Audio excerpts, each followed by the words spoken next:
Hi, I watched All of Us Are Dead and here's my review.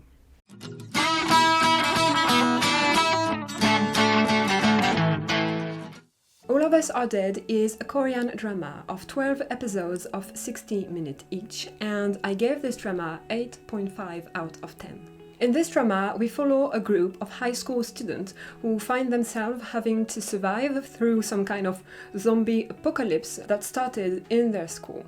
As you may already know, the zombie, viruses and disease genre is one of my favorites, and I'm so thankful to Korea for still providing it to us, because outside of Korea, nobody's really making it anymore. So thank you, Korea, for still giving what I need. However, this drama is not for everyone because it is rated plus 18 and it's really not for no reason at all. It can be very gory, so I really advise you to not watch it if you're really not 18 and can't endure a bit of blood and everything, because it does really get pretty intense sometimes. If I take the drama objectively, if I really try to take it objectively as it is, I think I wouldn't give it such a high rating, because you can clearly see a lot of things who sometimes don't really make sense. Maybe you could call them, some of them at least, plot holes, because sometimes a lot of things don't really make sense and you're thinking, why didn't they do that? I'm thinking in something particular for what they didn't do that, but I will talk about it in the spoil part, because at the same time I don't really like saying, why did you do that? Why didn't you do that? In your place I would have done this or that, because clearly we really can't put ourselves in their shoes. We are watching the show in the comfort of our home. You really can't put yourself in the situation of horror and traumatizing events and sheer fear they are experiencing through this zombie apocalypse, because nothing like this ever happened. So it's very difficult to say, yeah, I would have done this, because yeah, from your sofa you're thinking logically, but if you were chased by a bunch of zombies who kind of run faster than you, I don't think, you would have such time and luxury to really think things through. But sometimes some things still don't make sense, but I think it's not from their choices and actions in the drama, but more on the side of how it was written. A lot of mistakes I see, and sometimes some missed opportunities too, but I can't really talk too much about it, so I will go back to this in the spoil part a bit later on. Also, we follow a few different, I would say, arcs. It's mostly different groups. We follow some groups I didn't really see a point to them. They kind of serve a bit of a purpose, but not enough. I'm thinking especially about one group and one person in particular who I think really doesn't add much of anything to the drama at all. Otherwise, if I take this drama subjectively, I really liked it. I didn't give it 8.5 for nothing. I really had a good time watching the drama. It might be a very kind of classic drama about zombies, trying to survive and running away from zombies and everything. It follows a lot of the codes the zombie genre has to offer. But I don't mind, because I like it. It's the kind of thing I like, seeing people trying to survive through these kind of monsters who just want to eat them. It's really my thing. So I really had a good time, and I would say even though I didn't really particularly get attached to the character in specific, except for one, who is Cheong from the very beginning, that I really, really liked. But except from him, I never really got attached to anyone. But as a group, as a whole, I kind of got attached to them. So when I finished the drama, I felt kind of sad actually, because it felt like I was also saying goodbye to my friends. I really enjoyed it, and I think it was pretty well done. Sometimes the camera works and some of the actions, because sometimes the fighting or running choreographies are really well done. I think also maybe the drama can feel a bit draggy and slow sometimes. It didn't bother me personally, but I saw a lot of comments about it, and I see why they mean that, because as I said, you follow different groups, and sometimes some groups you kind of not really care about, so it can be a bit long. And when you think about the relevance of some groups and people, when you think if you cut them out of the drama, I think 10 episodes would have been better than 12 episodes. But that's up for debate, you know.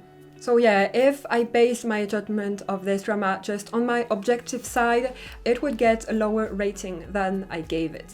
But my subjective side really likes this genre, and anyway, I think a lot of things were also really good. Don't make me say what I didn't say, like it was terrible, but since I like zombies, I still like it. No, a lot of things I really liked in this drama anyway. So yeah, I'm going to close this non-spoilery part right now and go into the spoiler part, because it's kind of impossible to talk about such a show without going into the spoiler part. So it starts now. So I don't really know how I'm going to do this, because I have so many things I feel like I have to talk about. So first, I'm going to talk a bit about a general thing in this drama that I kind of mentioned, and it's things that are kind of inconsistent and sometimes can be seen even at plot holes. I wrote a few of them after I finished watching the drama, but of course I probably forgot some of them, so I can't tell them all. So first, for example, is how we never hear about Cheong-san's father anymore later on. We get his mom, yeah, but the father, we never see him again. Same, for example, and that's actually something I realized later on while talking about it with my little sister who also watched this drama, is how we never got to mention anymore Jimin and the Archer guy, who both got separated from the group at some point and they both died, and they were never mentioned again.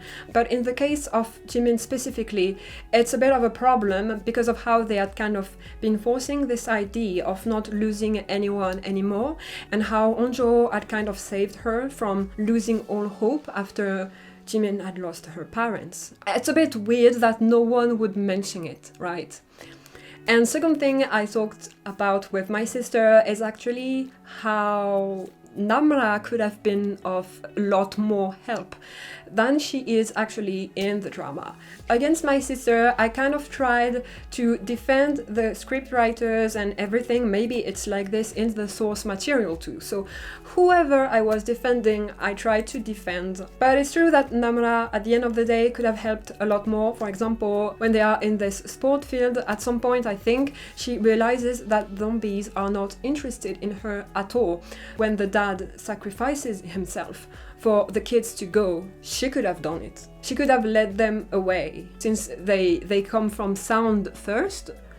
Then I think when they are close enough, it's smell also.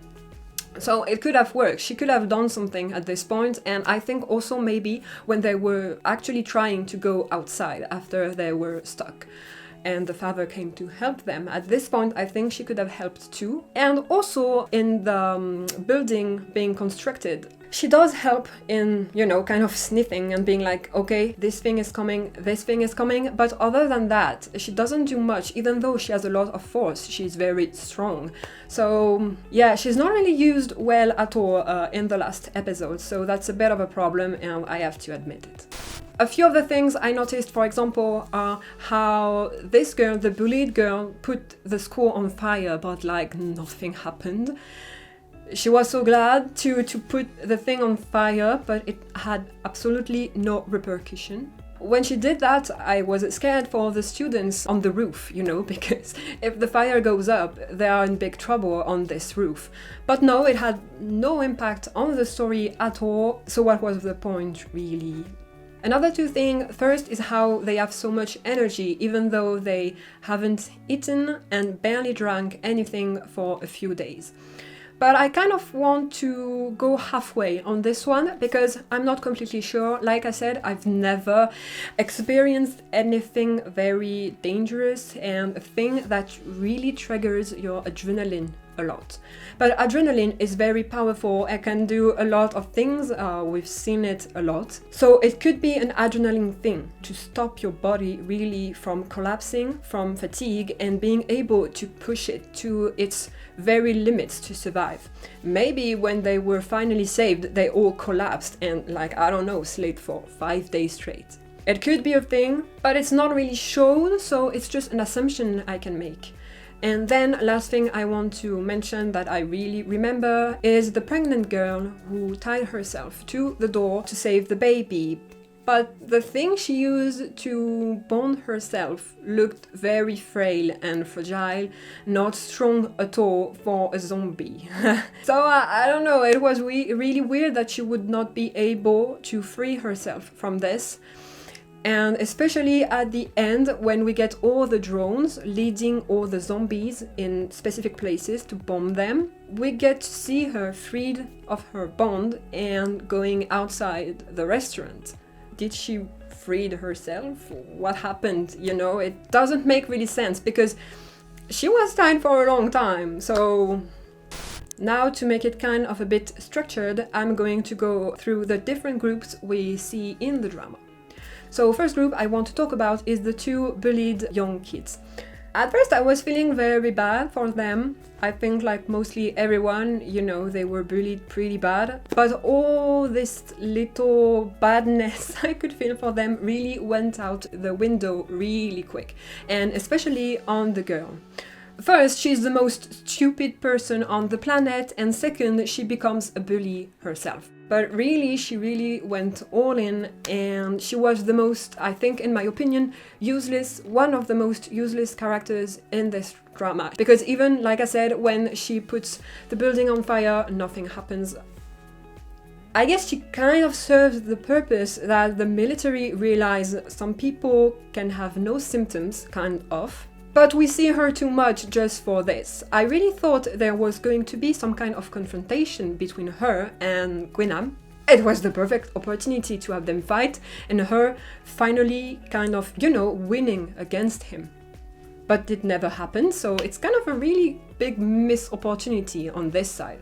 I really thought it was going to happen, and sadly, I thought it was what was going to save Cheong-san. But no. Most useless character, and like I said, really stupid character. I wrote a few things she said, and I was mind blown by the stupidity of the character. First, like I said, she becomes a bully. The other guy who was bullied confessed to her, and she really dismissed him in such a nasty way. And then later on, she slapped him just because he had not told her something. And then, when she left, she wanted to leave. And after she treated him this way, she wanted him to come with her. And then she was mad because he didn't. Well, if he's scared and he doesn't want to go crazy with you, leave him be. He doesn't have to go dine with you, right? So yeah, very stupid character. And there's actually two things she said. And the first thing is when she slapped the guy and she put some part of the crime on him. She went full on, "You filmed me." And he went on like, "But I have no choice. I was bullied just like you. I couldn't do anything." She couldn't do anything, so why does she think he could do something? And she really pushes it to him, like, "You're a criminal too. You participated, so you have to help me." Like, no! Wow, what a... Anyway, and really the big thing that blew my mind, and I just wanted to push her from the roof at this moment, was when she said, "Even now, we're left out."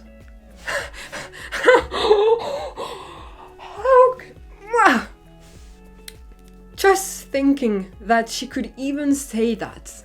I can't believe this stupid. I don't care how much you've been bullied, you're just plain stupid. At this point, I really don't care if you continue being bullied. You're just a character, a fictional character who doesn't exist. So I don't care what happens to you really at this point. You're just completely freaking stupid. There's no brain cell left in your damn brain. Anyway, so this group doesn't really serve a purpose for the drama. Kind of, like I said, but it's not really important enough for how often we see them, especially her. Him, of course, to leave the door closed, but I mean, the door could have been closed even without him, and it would have been a problem to enter the roof. anyway. Then we have the side with Onjo's father, the deputy people, and the military. Of course, we have to see the military, and I think the deputy people and Onjo fathers were just ways to get to the military. And as well, the military was just a way, as well as the deputy actually, to keep Onjo's father from going too soon to the kids. Because the idea of this drama is kids surviving on their own. So if the father gets there too quick, then it wouldn't work anymore. So it's really something to drag the father away from going to save his daughter. Otherwise, same, I think we saw them a bit too much for the purpose they had on this drama. On the father, it's a bit of a shame that we saw him go through all these problems and just to die so quickly, especially like I said, when Namra could have helped him actually. But I think with this drama they kind of also wanted to show, but at the same time, I don't like seeing that because it goes against my conviction that, for example, Cheong-san did too much in this drama to just die like that. But I think at the same time, they wanted to show that it's not because you have good feelings that you want to do something good or that you do something good that it's going to produce result. It's a zombie apocalypse. You can really die at any moment. And I think it was the case with Onjo's father, for example, and also Nayeon. Then we have the cop who tries to save everyone. I saw a bit of complaints about this group, how they don't really impact the story, but it does impact to some level. I mean, the teacher who made the virus told him that the answers are all in the notebook, right? So he has to find this notebook. He had to put the information out there. So he is kind of important. Even though we could argue that there was barely nothing in this notebook, the guy could have just told him, "Hey, cop, you know, actually, to stop this, you just have to burn them all into ashes." Could have just told him that. Would have been a lot less struggle on everyone, but maybe, you know, just for proof. He had tried everything and nothing worked, I guess. It still works. So I saw a lot of complaints about this and how the kind of comic side and kind of softer side we get from them was not really welcomed in the drama, and I think it's actually the contrary. It's actually nice to have a lighter side in the drama to kind of breathe a bit among everything terrible that is happening. I think the cop is actually a pretty good character. It's not really developed, but in the beginning you see him as not such a nice guy, but later on when you continue seeing him, you see that it's actually just a facade, how he is when he works, because actually he is really soft. He has a big heart. He wants to save everyone, literally. And I think, yeah, it's a nice addition too, because in this drama we don't really see anyone like him who wants to really help everyone and is really ready at any given moment to help them. And his kind of stupid coworker, that's where the comic relief kind of came, and I actually liked it. I think it was a nice addition. Again, maybe we see them too much for the purpose they take on the drama, but I really liked their addition. Then we have the group of students with the archers. First, I really didn't like this short hair girl. She really has a big mouth and is always throwing some shibal around and everything, so yeah, I didn't really like her at all, but in the end she's a character who has a lot of heart and isn't willing to sacrifice people and leave them to die. She wants to save people too. She really touched me when she cried and screamed so much when the injured friend sacrificed himself so all the other ones would survive.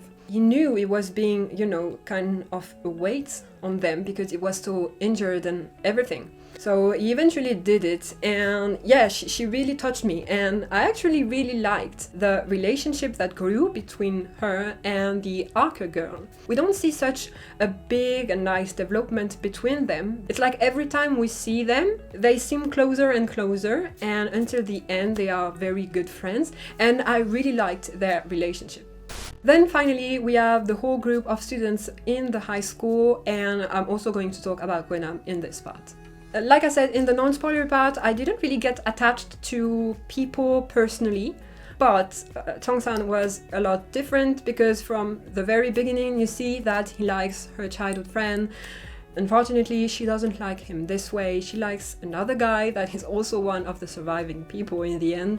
I don't know, just this, it made me feel so much for him. And later on, when he tells her how long he had been in love with her. Ah, it broke my heart, poor guy. And she broke his very badly at this moment too, poor guy. I think for every death I was feeling a bit sad, not because I felt for them too much, but because their death all happened in a very horrible way, or in kind of a heroic way. So yeah, I always felt sad. And the first time, of course, I am going to start with her is Nayeon. There is always this character in a group. You can't do anything with them. They are useless, they need to go. But yeah, before she goes, of course, she had to take someone with her, so at the beginning I really couldn't stand her at all, and I was so glad she was gone, then pissed because the teacher decided to follow and then she disappeared too. But later on, when we get to see her again, I actually started to feel a lot for her. She had all this remorse and all these regrets of what she had done. She was being hunted by what she had done, and she was really regretful of what she had done. And you know, in the end, she really wanted to do something for them. She wanted to bring them food. And then when they all left, she took this camera and she looked at them. In the end, it was just really her fear talking, and she's not like the baddie character you think she is at the beginning, because she does feel some regret and remorse, unlike usually the trash characters we get in these shows.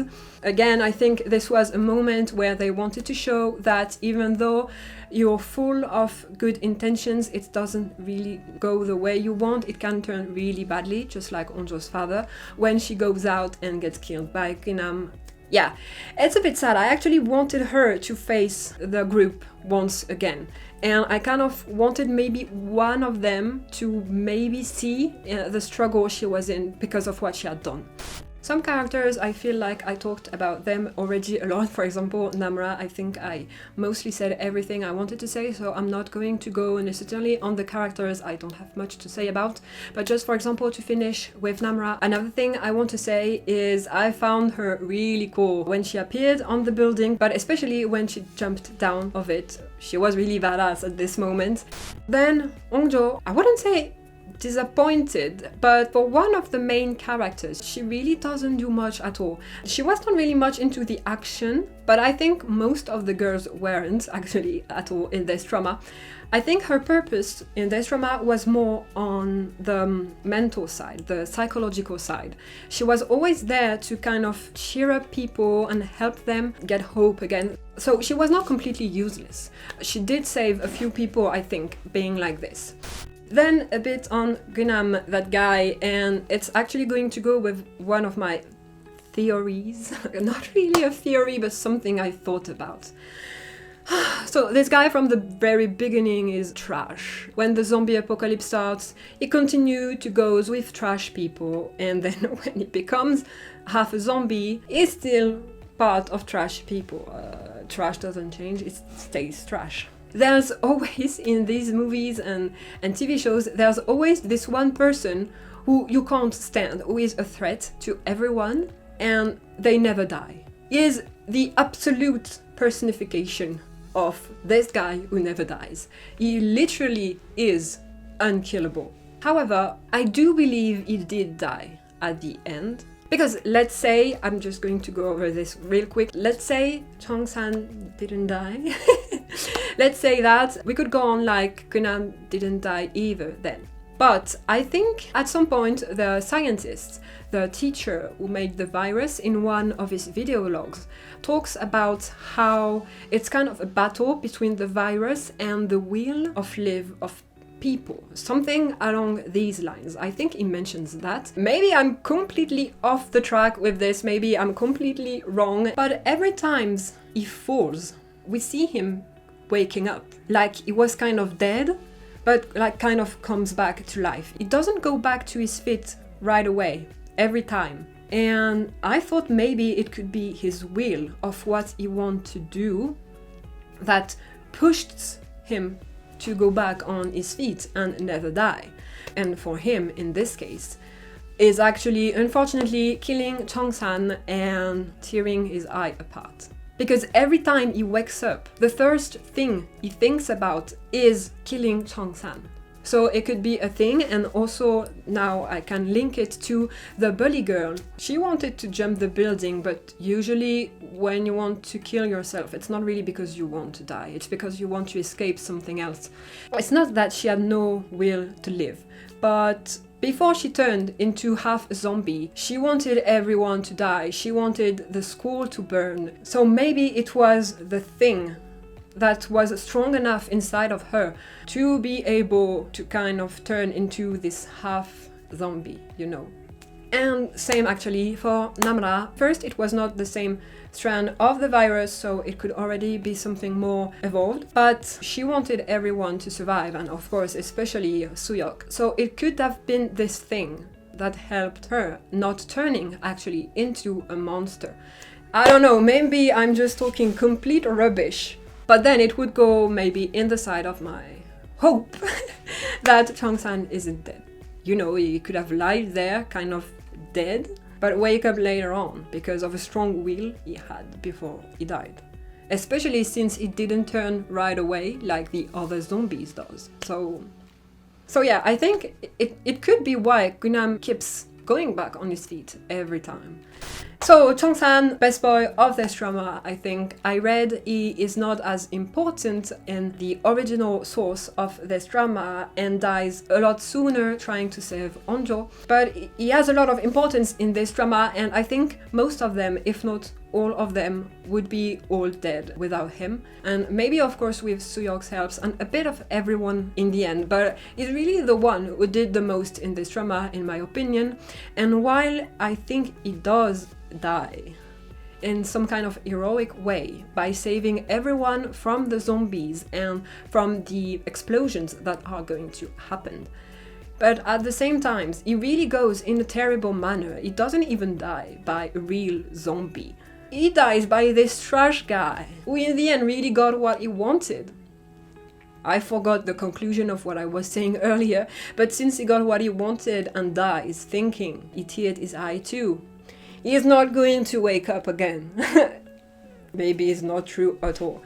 But I mean, dying from this trash and the pain of what he has to go through, I mean, he gets his freaking eye teared. The screams, the shouts, really traumatizing at this moment when I watched him. He was really in so much pain. His screams even became higher and higher and higher from the sheer pain he was feeling. It was so hard to watch. Even thinking about it, it kind of makes me feel funny in my stomach. It was really terrible. It really went in a terrible way for everything he did in this drama. I just can't accept it. It's not possible. I'm one of these people who is in denial that he is dead. Even if there's no season 2, I want to believe he is not dead. The ending is kind of open, even if there are a lot of clues that he is indeed dead. I think there are also some clues that he is not. For example, Namra goes, "No, I can't smell anything. There's no one here," implying to the viewer that, yeah, he is really dead. So it's kind of straightforward. But at the same time, a lot of small details, but that are maybe not details and just things of your imagination that you want to believe are true. For example, Onjo name tag who isn't burned. It's enough to burn people. I think a bit of fabric would burn as well. The fact that we don't really see his face, well, I guess they don't want to show, a completely burned face of someone. But still, we don't see his face. At the end, Namra mentions people who are like her, so maybe he's part of them. We never know. It could really be. There's a lot of possibilities. Also, since it didn't change as zombies right away as well. He had a long time to turn, and he never did. So maybe when he jumped into the fire with Gunam, maybe the fire, the heat, changed something inside him too, like the scientist said when he tried heat with his family members that had turned. So a lot of possibilities, really, and also the face of, again, all the people after Namra jumped from the building, the face they make could imply that they see someone they know, and it could be him. He could be really dead too, but I want to believe he is not. I think it's kind of up to everyone to believe what they want. Some people are completely certain that he is dead and that all the signs are here that he is dead. But I think, you know, I understand why people want to believe he is not dead. He was such a good and likable character, and a very strong and very courageous character too. Very likable. And going in this way, after everything he did, is just so sad, you know? Yeah, I'm on this team who wants him to be alive and believe he is alive. Regarding this, if we get a season 2 or not, I think the drama can end just like that. I think it's kind of a good end on its own. Maybe they look kind of shocked or have this tiny smile or something because they see how many people are actually like Namra. You know, it could be kind of a lot. It could be like 10, 20. Maybe they see kind of a sea of people going with Namra. You know, it could be this just. So it could end this way, and it wouldn't necessarily need a second season. However, I can also see potential in a second season because of how it could turn out, how the story could develop more on the half-zombie people and their impact and everything. It could work, and also, of course, for Cheong-san to come back. Of course, for Cheong-san to come back too, because I'm going to be mean, but I see no point in a season 2 if there's no Cheong-san anymore. Of course, the story of the half-humans would be interesting, but since Cheong-san was really the light kind of this drama, the character I was really the most focused on. Having a second season without him would feel very empty, at least for me, in my opinion. So, in conclusion, I think a second season is not necessary. It could really finish this way, but I would not be against one because it could be a very good story about the half-zombie people and how they survive, and maybe kind of another kind of epidemic going on and their impacts, because they are like well, they do need to eat flesh, so that's a problem, but they are kind of superhumans. They are strong, they run fast, they can hear very well, they can smell very well, and you know, in nature it's kind of always the type of thing the strongest survive. So, you know, it could be a story about all of this, so I wouldn't mind. Okay, and I think that's it for this drama. I said everything I wanted to say. Hopefully I didn't forget anything. Don't hesitate to tell me your thoughts on this drama. If you haven't watched it, I don't recommend if you can't handle gory stuff, really bloody stuff, and kind of sometimes can also be a bit traumatizing sometimes. And of course, I don't recommend it if you're under 18. So yeah, don't hesitate to tell me your own thoughts on this drama, and also if you want to, why not share your theories of some things about the virus or what could happen in a potential season 2 if there would be one, or even if there's not, an idea you could even have just for a season 2, you know, even maybe without necessarily wanting one. I'm done with All of Us Are Dead. For now, I'll see you in another video. Bye bye!